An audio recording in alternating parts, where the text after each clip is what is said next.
কুতুবউদ্দিন আইবক কবে দিল্লির সিংহাসন অর্জন করেন?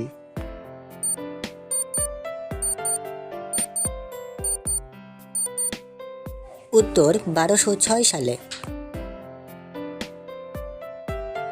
কুতুবউদ্দিন আইবকের মৃত্যু কবে হয়?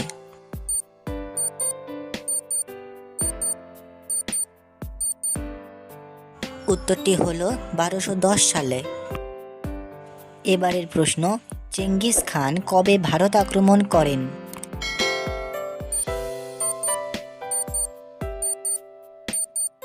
উত্তরটি হলো 1221 সালে। এবারের প্রশ্ন, রাজিয়া সুলতানা কবে দিল্লির সিংহাসন লাভ করেন?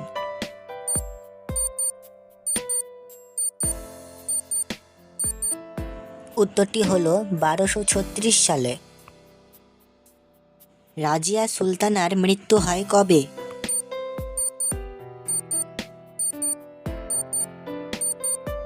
উত্তরটি হলো 1240 সালে। বিজয়নগর সাম্রাজ্য কবে প্রতিষ্ঠিত হয়?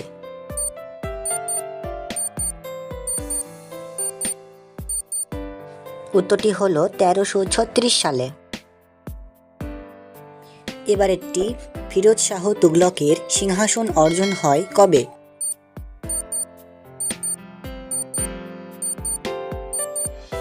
উত্তর 1351 সালে। 8 নম্বর প্রশ্ন, গুরু নানকের জন্মদিন কবে?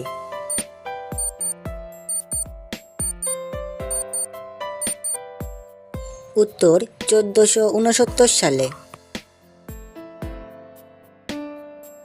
ভাস্কো দা গামা প্রথম ভারত ভ্রমণ করেন কত সালে?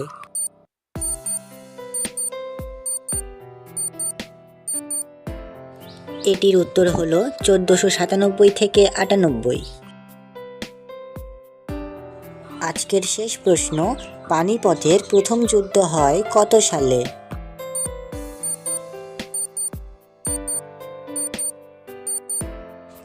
এটির উত্তর হবে 1526 সাল।